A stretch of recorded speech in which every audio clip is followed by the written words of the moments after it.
Lo que yo voy a hablar en el tiempo que me han dado en esta jornada de historia de Ayamonte es precisamente de este farmacéutico boticario de la época que nació aquí en Ayamonte. Su padre era médico aquí en Ayamonte y el padre murió de una de las epidemias de fiebre amarilla, y la madre, cuando él tenía 7 años, pues se vio obligada a trasladarse a Sevilla, de donde era oriundo. Este boticario desarrolló toda su labor allí en Sevilla. Se hizo primero aprendiz de boticario en una botica de Sevilla. Después le cogió ya con 13 años, sí, aproximadamente, la invasión francesa, la entrada de las tropas francesas en Sevilla, y él desde el primer momento se posiciona en contra del invasor.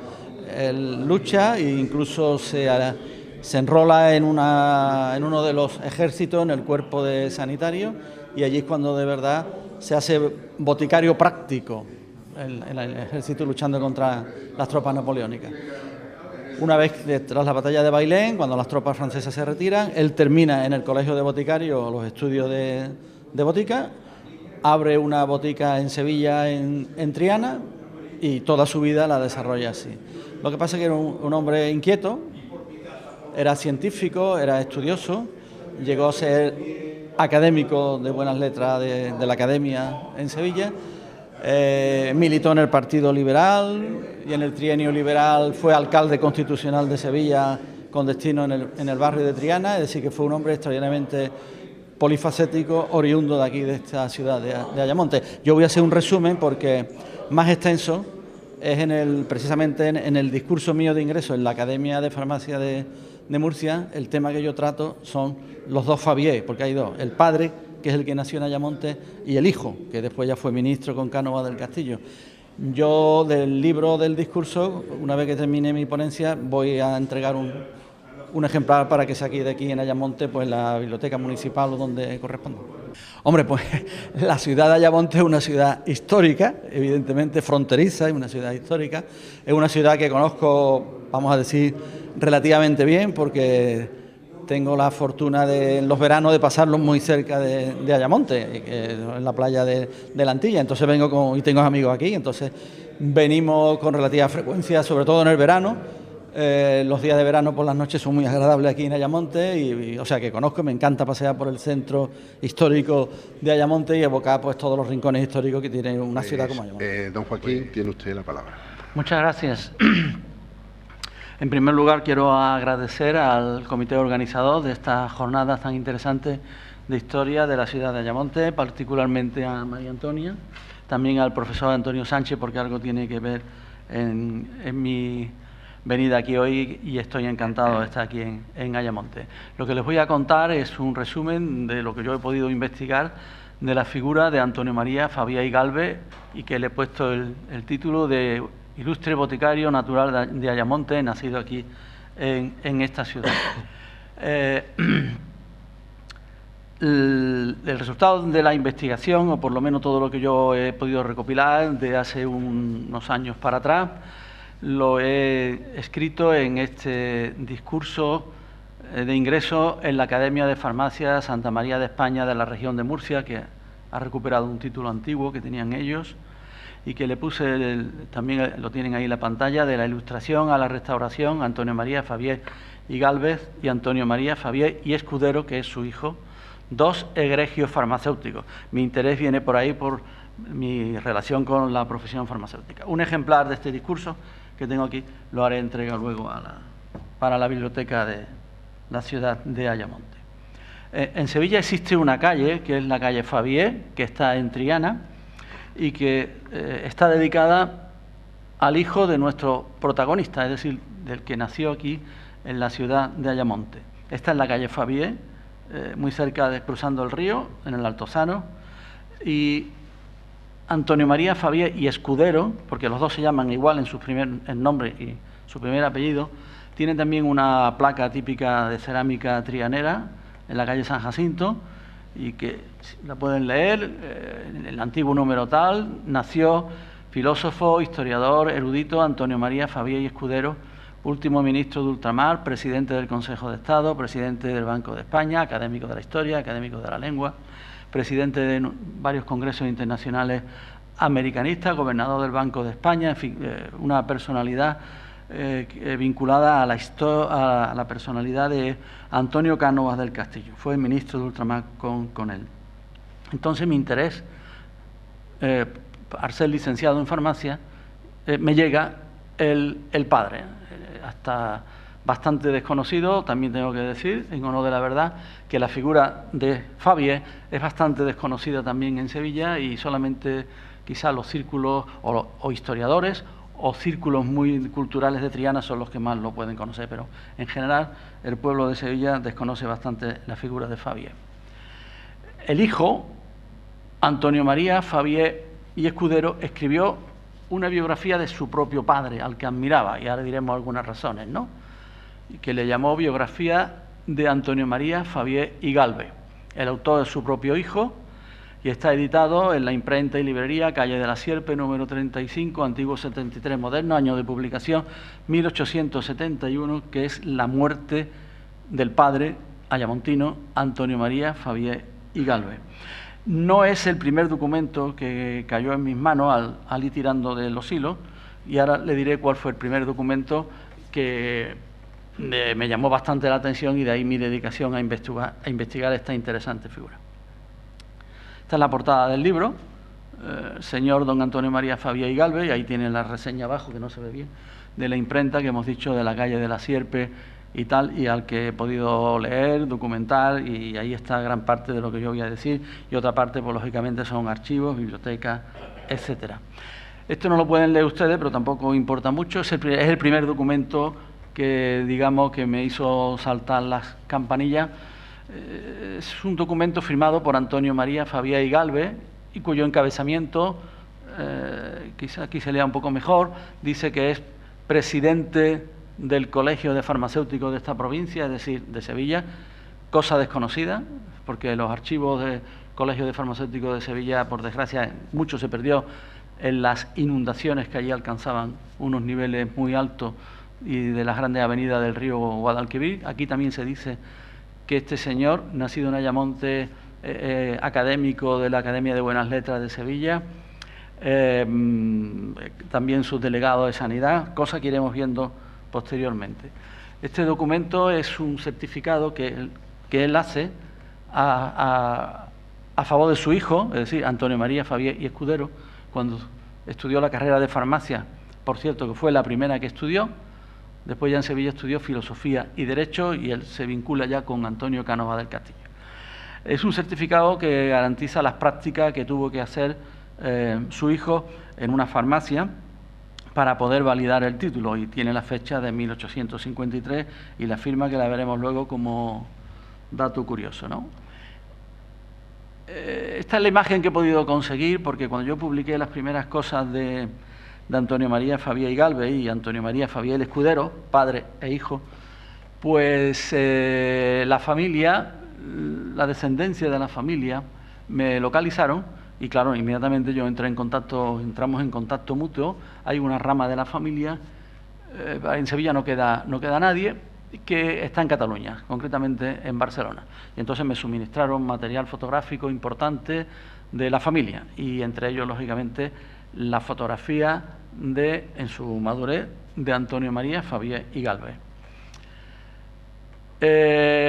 Nació en la ciudad de Ayamonte, y el profesor Antonio Sánchez me suministró también las partidas de nacimiento el 16 de junio de 1797, primogénito de 3 hermanos. Su padre era médico aquí en esta ciudad de Ayamonte, Bartolomé Agustín, y precisamente María Antonia me suministró también un documento donde este señor, o sea, el padre del padre, Bartolomé Agustín, interviene como médico aquí en epidemias, y él muere a su vez muy prematuramente de una de las grandes epidemias que azotaron no solamente Ayamonte, sino media España, de fiebre amarilla, dejando a una familia y a Antonio María Fabié y Galvez de muy corta edad, concretamente con 7 años, en 1804. Lógicamente, la madre, que era oriunda de Sevilla, al verse viuda con 3 hijos, pues tiró de lo lógico en la época, y no tampoco en la época, sino también en muchas circunstancias de la familia, y vuelve a Sevilla. Retorna a Sevilla con los hijos para darle la crianza allí, al quedarse viuda. Por cierto, que en la biografía que escribe el hijo hay constancia de una magnífica biblioteca del padre, que tuvo que mal vender, según se dice, para poder irse luego a Sevilla en las condiciones que quedó. Allí ya en Sevilla estudia la instrucción primaria, estudia humanidades. Le gusta la botica. El padre era médico, pero él le tira la botica, digamos. Y entonces, lo que se hacía en la época, entra como aprendiz de boticario y posteriormente ya se gradúa en la botica en farmacia. Antonio María Fabié y Galvez se casó 2 veces, en primer matrimonio con Josefa Sánchez Delgado, que murió de parto dejando una niña. Se casa en segunda nupcia en un año importante en su vida, por lo que veremos, que es 1828, con María Amparo Escudero, que es la madre de Antonio María Fabié y Escudero, ministro de Ultramar, con Cánovas del Castillo y muchísimas cosas más. Filósofo, introductor de la filosofía hegeliana en España, en la escuela sevillana, etc. Tuvo 5 hijos, quedó nuevamente viudo. Al morir el 5.º hijo también de parto, no volvió a contraer matrimonio, y Antonio María Fabié y Galvez, como digo, murió en el 29 de junio de 1871. Toda la vida de Antonio María Fabié y Galvez está marcada por, aquí se están comentando estas circunstancias de la historia, del inicio de nuestra historia contemporánea, por la Guerra de la Independencia, la invasión francesa ya en 1810, que le coge en Sevilla, en el barrio de Triana, cuando ya estaba haciendo como aprendiz de boticario, todavía no, muy jovencito. Él se posiciona inmediatamente contra el invasor, se alista en el ejército del mariscal de campo el conde de la Bisbal, y allí se hace boticario a la fuerza, es decir, en la fuerza, en los cuerpos sanitarios. Y bueno, se puede uno imaginar desde el punto de vista de la farmacia de la medicina todo lo que tendría que hacer, el sistemas de curación, el tratamiento de los heridos, etcétera.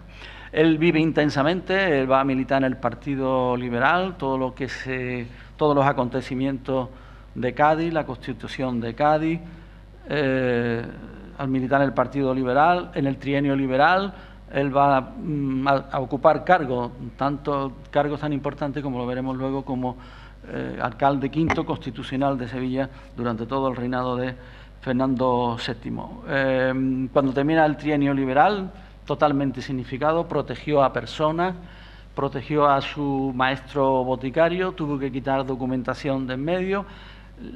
La familia le aconseja que se marche, como tanto exiliado entonces, Francia, Inglaterra, etcétera, y él no se va por una circunstancia muy particular y muy concreta, y es que el vecindario le dijo al boticario ni tocarlo, y lo protege, y entonces él dice que no se va y se quedó. Bien, así un poco a vuela pluma, todo mucho más extenso. Si alguien tiene curiosidad en leer la vida de este personaje, pues cuando lo fichen en la biblioteca y el sistema que tengan de préstamos, y si hacen falta más, pues yo quizá pueda dejar alguno más. Bien, tuvo una botica abierta en el barrio de Triana durante cerca de 50 años. Pero era un hombre con inquietudes, era científico, y preparó una fórmula que se conoce como la fórmula de Fabié. Es una fórmula contra el cólera, que era otra de las grandes epidemias de la época, cólera, peste, fiebre amarilla, el tifus, etcétera. A base de, es una planta medicinal de la época, es una fórmula que se conoce, que yo particularmente la he estudiado a conciencia,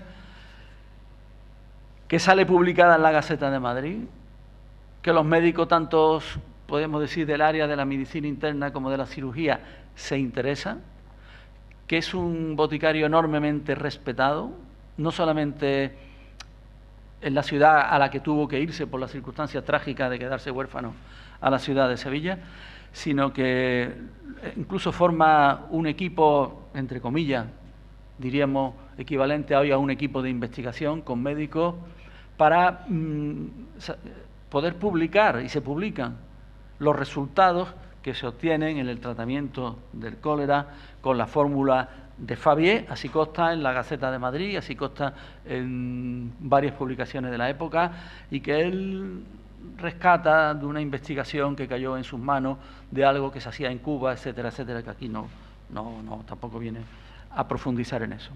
Actuó también como farmacéutico de hospital y fue el responsable comisario sanitario nombrado por el Ayuntamiento de Sevilla para el control y el tratamiento de las epidemias infecciosas de la época, tifus, peste, fiebre amarilla y cólera, y actúa con energía, en los métodos que había en la época, aislamiento de las personas, fumigaciones, pero un aislamiento humano. Él se enfrenta a las autoridades. Al ser responsable, él dice que ese aislamiento tiene que ser humano. En fin, tiene ahí una serie de intervenciones extraordinariamente interesantes por parte de este señor al frente de las epidemias, ¿no? Nombramiento y cargo que tuvo a lo largo de toda su trayectoria, pues fue presidente del Colegio de Farmacéuticos de Sevilla. Y ahí en cursiva he puesto durante tantos años, porque así es como lo dice el hijo en su biografía. De la documentación que poseo no he podido determinar exactamente cuántos son tantos años, pero por exclusión puedo deducir que pudo ser entre 12 y 15 años como mínimo de presidente del Colegio de Farmacéuticos de Sevilla. Hasta la fecha totalmente desconocido, porque ya digo que documentación del colegio se ha perdido. Esto ha sido bastante interesante desde el punto de vista de lo que es el Colegio de Farmacéuticos de Sevilla. Inspector de Farmacia de la Aduana Nacional, vocal de la Junta Municipal de Sanidad, subdelegado de Farmacia del Primer Distrito, académico de la Academia Sevillana de Buenas Letras, miembro de la Real Sociedad Económica y Patriótica de Amigos del País, que surgieron en la época. Y tanto la Academia, lo nombraron académico a los 31 años, es decir, que ya le venía publicando, ya venía trabajando muchísimo a pesar de la dureza de su vida, como hemos visto. Fue alcalde constitucional de Sevilla en el trienio liberal y también se está documentado que fue, bueno, alcalde eran estos concejales, podemos decir, entre comillas también, que estaban encargados del barrio o de la zona, etcétera. Fue durante tres periodos. Intervino en una circunstancia del cesa por las cargas familiares, la viudez, etcétera. Después le insisten, vuelve a ser nombrado, etcétera. Es decir, que trabajó muchísimo en todo esto. Como alcalde quinto constitucional, tal como lo pone su hijo en la biografía y después se documentan en otros archivos, etcétera, fundó un asilo de mendicidad. Llevó adelante, y la idea surgió de él, la construcción de unas escuelas primarias de enseñanza en el convento de San Jacinto de Sevilla, escuelas que todavía existen. Estas escuelas están allí, al lado de la iglesia de San Jacinto. Yo la he visitado tal como están ahora, a ver si había alguna documentación de Favier, no me han localizado nada. Inició el proyecto y en la biografía su hijo dice que trazó sus planos para la construcción del cementerio de la ciudad, el cementerio de San Fernando. Fue miembro de la comisión para el trazado del ferrocarril entre Sevilla y Córdoba. Forma parte de esos trabajos que tenían que ver por dónde tenían el trazado, la estación de Córdoba, que hoy conocemos, de las dos estaciones que había en Sevilla, la de Córdoba y la de San Bernardo, hoy toda unificada en la de Santa Justa.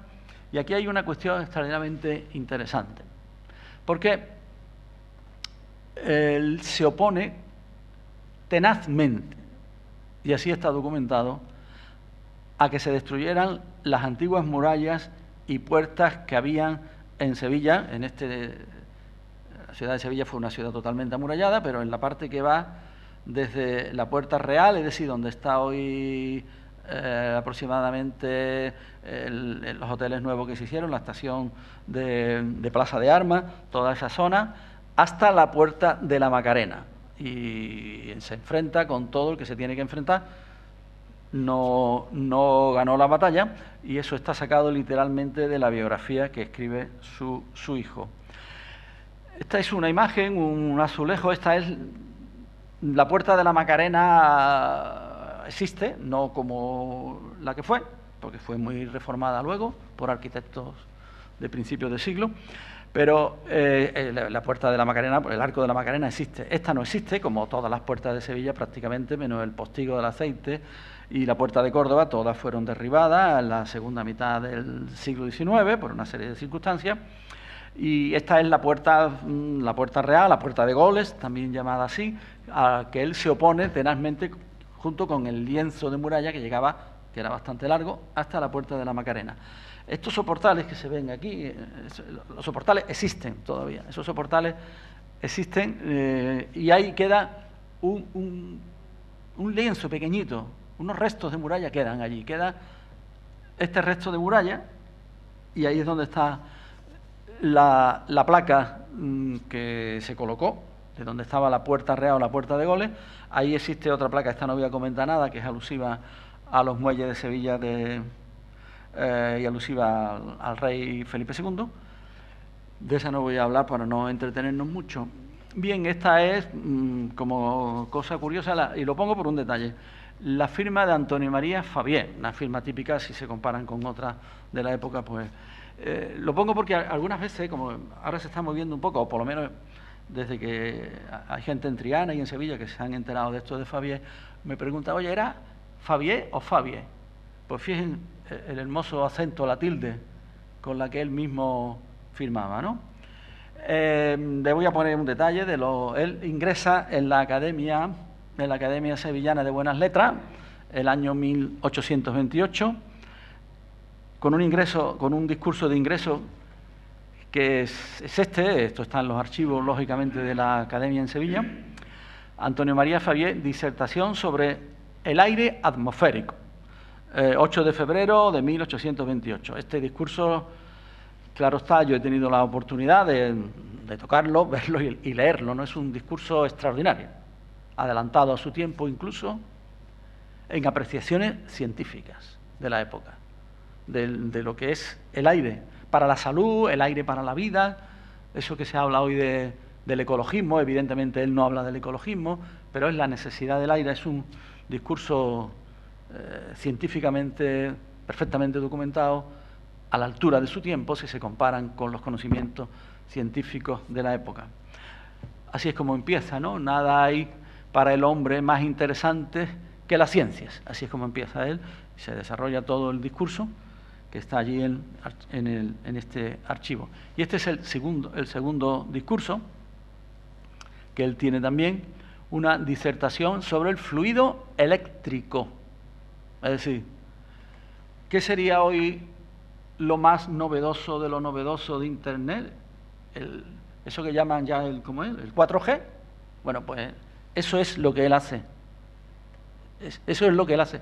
Justamente en ese momento habla del fluido eléctrico y todas las propiedades que se van a derivar de las aplicaciones del fluido eléctrico en el bienestar, en la salud del ser humano, del hombre, etcétera, etcétera. Es decir, el discurso va por ahí, por supuesto, con todos los tecnicismos propios de la época, de algo asombroso que estaba llegando, bueno, que ya había llegado, pero que se iba ahí, que se estaba desarrollando, como era el fluido eléctrico. Bien, bueno, voy a terminar con una cosa, con un detalle. Pongo de nuevo la imagen, la fotografía que me suministró la familia de Antonio María Fabié y Gálvez, nacido en la ciudad de Ayamonte. Le voy a adelantar, bueno, una síntesis, por llamarle de alguna forma, la síntesis que hace su propio hijo, claro, es su hijo, del padre, hombre ilustrado, de grandes inquietudes científicas, filosóficas, etcétera. Al final de la biografía, el hijo dice: pertenecía al grupo de hombres ilustrados, la negrita es mía, lo he resaltado, ¿no?, amantes de su patria y deseosos de reforma, pertenecientes al Partido Liberal, en las gloriosas Cortes de Cádiz, cuya obra principal, la Constitución de 1812, fue para los liberales españoles el evangelio de las creencias políticas y el ideal de sus aspiraciones. No vacilaron en emprender la obra de regeneración de España. Es interesante ya también la inclusión aquí de esta expresión de regeneración de España en 1871.